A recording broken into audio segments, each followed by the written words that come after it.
Assalamualaikum warahmatullahi wabarakatuh. Dalam video kali ini saya akan menampilkan sebuah pembelajaran SKI. Nah, di sini saya sebagai guru, nah muridnya itu di rumah. Nah, di sini kita belajar dari langsung saja simak video kali ini. Selamat pagi anak-anak. Kita akan belajar tentang kisah teladan tokoh ulama dan inti ajaran tasawuf. Nah, di sini nanti kita akan bahas tentang empat tokoh. Nah, tapi sebelum kita mengetahui empat tokoh tadi, kita harus tahu apa sih macam-macam dari ajaran tasawuf. Nah, di sini ada dua. Pertama adalah tasawuf sunni. Tasawuf sunni adalah aliran tasawuf yang ajarannya berusaha memadukan aspek syariah dan hakikat. Nah, namun diberi interpretasi dan metode baru yang belum dikenal pada masa salaf. Dan lebih mementingkan bagaimana sih cara-cara pendekatannya kepada Tuhan. Itu tasawuf sunni.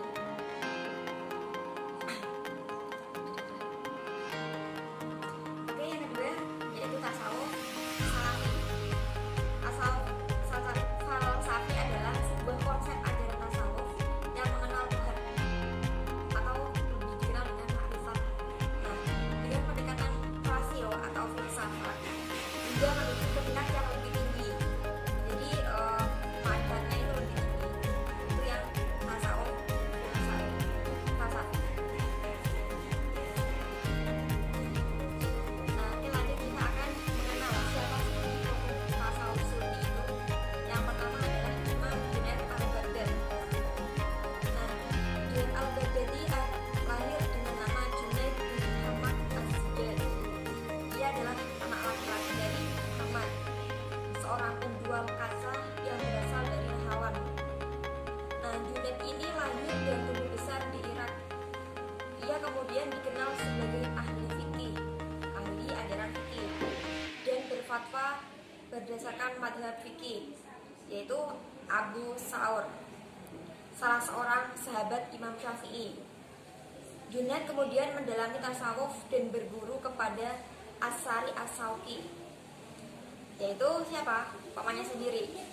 Jadi dia berguru dengan pamannya sendiri, Al-Haris Al-Muhasibi dan Muhammad bin Ali Al-Qoshab. Nah, karena ketekunannya, ia menjadi salah satu imam besar dan terkemuka dalam dunia tasawuf. Nah, itu singkat cerita tentang Imam Junaid al-Baghdadi. Kedua yaitu siapa? Syekh Abdul Qadir al-Jailani. Nah, tidak asing ya kita dengar Syekh Abdul Qadir itu. Saya akan menjelaskan biografinya. Yang pertama adalah nama Syekh Abdul Qadir al-Jailani. Beliau adalah Muhyiddin Abu Muhammad Abdul Qadir bin Abi Saleh al-Jailani.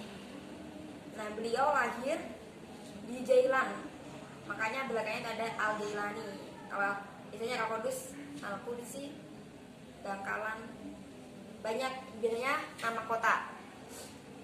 Nah, beliau lahir pada 470 Hijriah atau 1077 Masehi. Nah, sehingga di akhir namanya ditambah kata Al-Jailani atau Al-Kailani atau juga Al-Jiridan. Itu nama belakangnya. Di Baghdad, beliau belajar kepada beberapa seorang ulama seperti Ibnu Aqil, Abu Qotad, terus Abu Husain Al-Farra dan juga Abu Sa'ad Al-Bukharini. Ia menimba ilmu pada ulama-ulama tersebut sehingga mampu menguasai ilmu usul dan juga perbedaan pendapat para ulama. Nah, jadi Syekh Abdul Qadir ini lebih menguasai di bidang ilmu usul.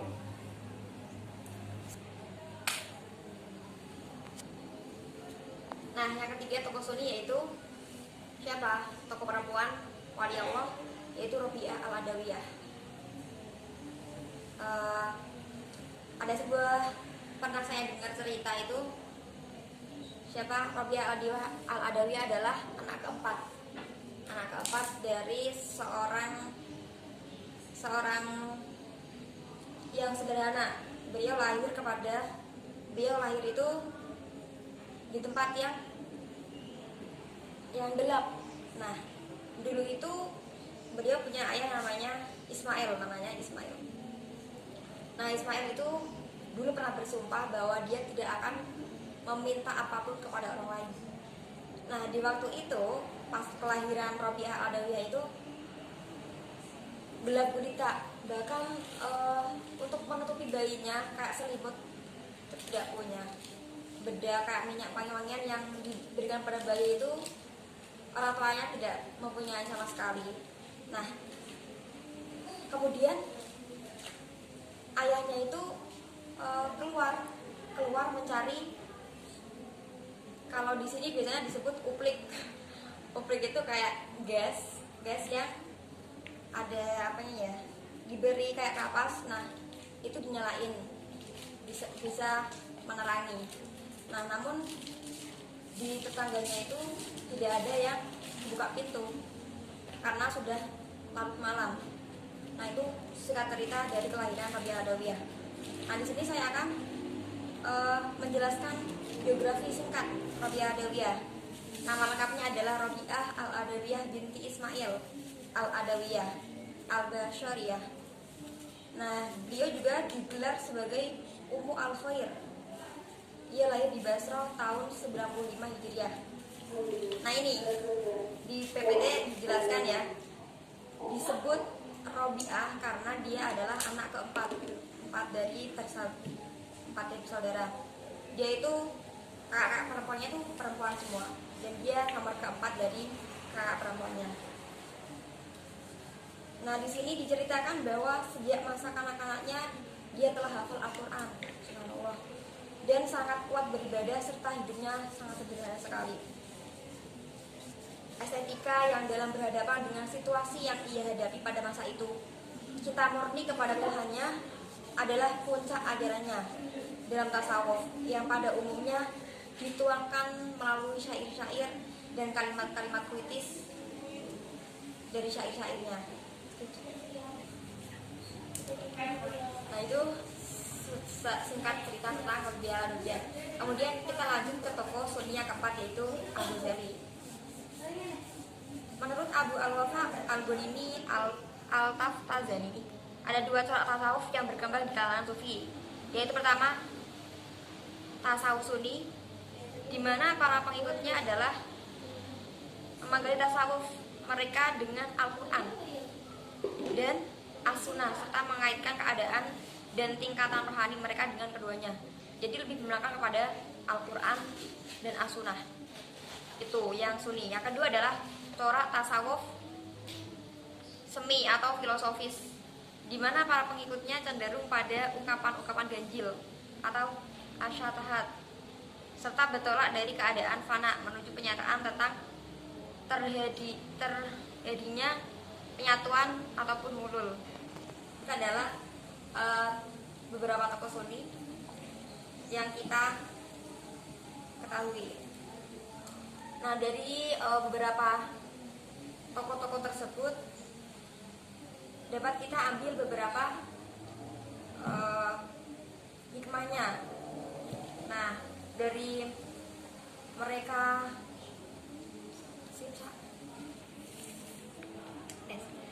dari beberapa tokoh tersebut dapat kita ambil hikmahnya, pesan-pesannya. Jadi kita sebagai manusia itu harus memiliki cinta kepada Tuhan, cinta kepada manusia. Dari ajaran-ajaran tasawufnya kita bisa mempelajari dalam Al-Quran, As-Sunnah. Nah, dari situ kita dapat mempraktikkan kehidupan kita dalam sehari-hari. Dari Al-Quran kita pelajari, dari Sunnah kita amalkan. Insya Allah hidup kita akan berkah. Oke, selamat pagi anak-anak. Kita akan belajar tentang kisah teladan tokoh ulama dan inti ajaran tasawuf. Nah, di sini nanti kita akan bahas tentang 4 tokoh. Nah, tapi sebelum kita mengetahui 4 tokoh tadi, kita harus tahu apa sih macam-macam dari ajaran tasawuf. Nah, di sini ada 2. Pertama adalah tasawuf Sunni. Tasawuf Sunni adalah aliran tasawuf yang ajarannya berusaha memadukan aspek syariah dan hakikat. Nah, namun diberi interpretasi dan metode baru yang belum dikenal pada masa salaf, dan lebih mementingkan bagaimana sih cara-cara pendekatannya kepada Tuhan. Itu tasawuf Sunni.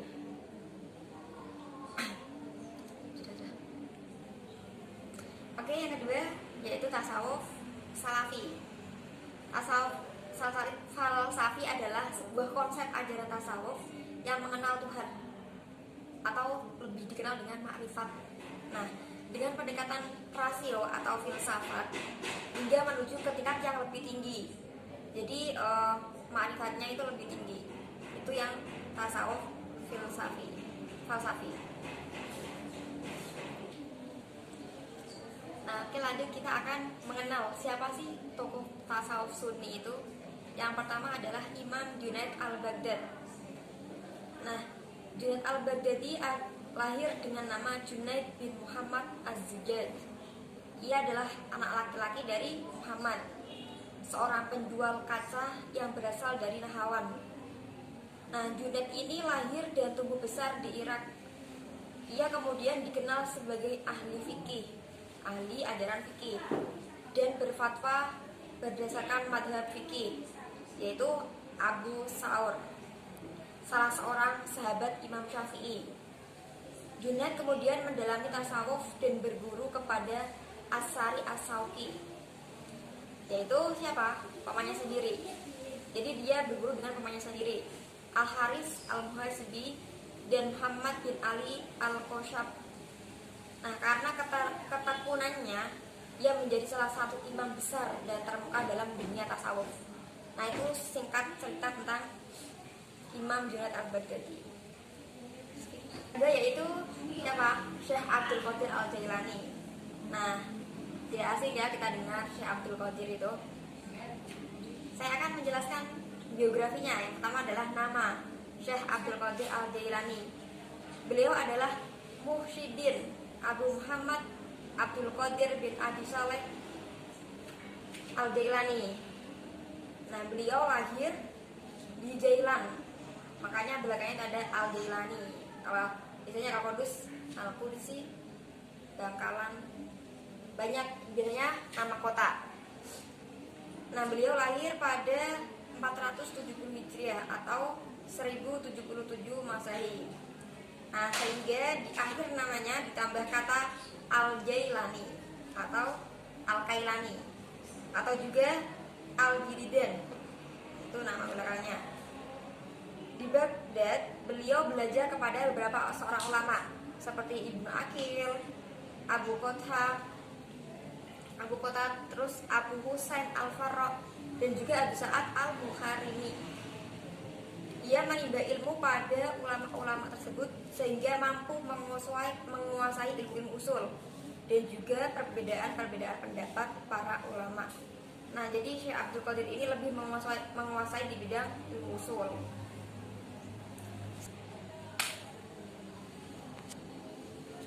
Nah, yang ketiga tokoh Sunni yaitu siapa? Tokoh perempuan wali Allah, yaitu Rabi'ah Al-Adawiyah. Ada sebuah, pernah saya dengar cerita itu, siapa? Rabi'ah Al-Adawiyah adalah anak keempat dari seorang yang sederhana.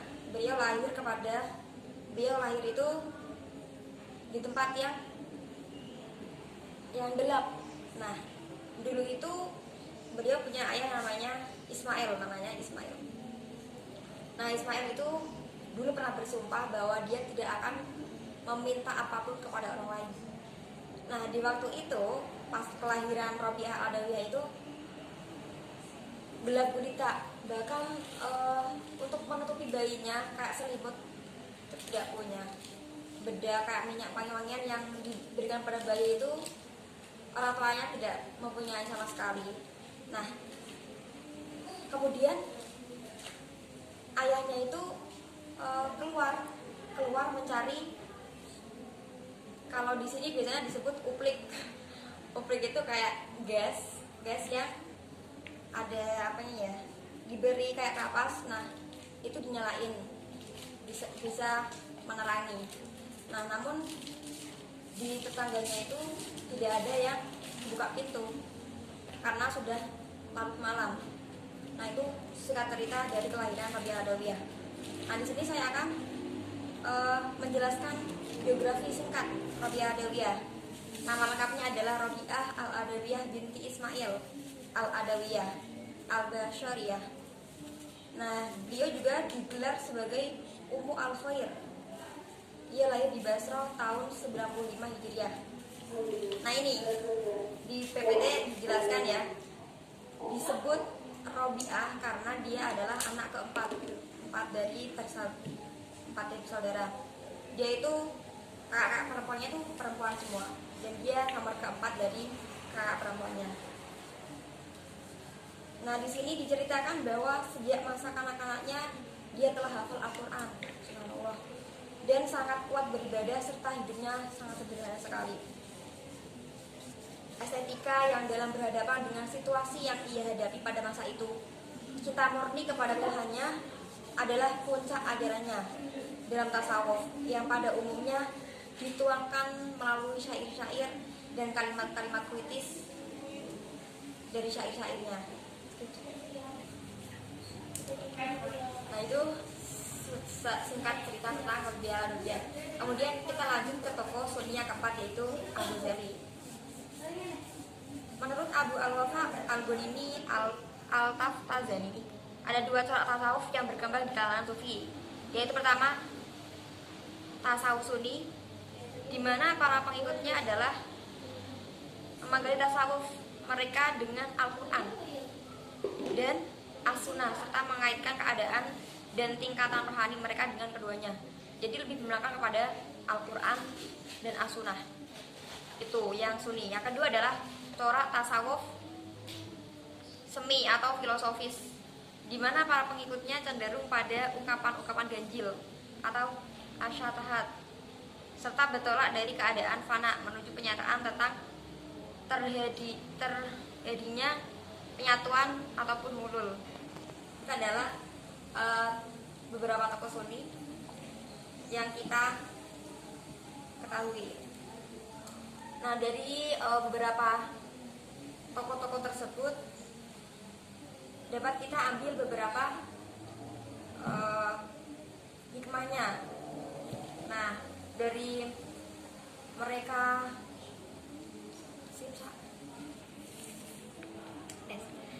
dari beberapa tokoh tersebut dapat kita ambil hikmahnya, pesan-pesannya. Jadi kita sebagai manusia itu harus memiliki cinta kepada Tuhan, cinta kepada manusia. Dari ajaran-ajaran tasawufnya kita bisa mempelajari dalam Al-Quran, As-Sunnah. Nah, dari situ kita dapat mempraktikkan kehidupan kita dalam sehari-hari. Dari Al-Quran kita pelajari, dari Sunnah kita amalkan. Insya Allah hidup kita akan berkah. Nah, mungkin itu sedikit pelajaran pada pagi hari ini ya. Semoga dapat diambil pelajarannya. Semoga bermanfaat. Apabila ada kata-kata yang tidak berkenan di hati anak-anak, saya mohon maaf sebesar-besarnya. Wabillahi taufiq wal hidayah. Wassalamualaikum warahmatullahi wabarakatuh.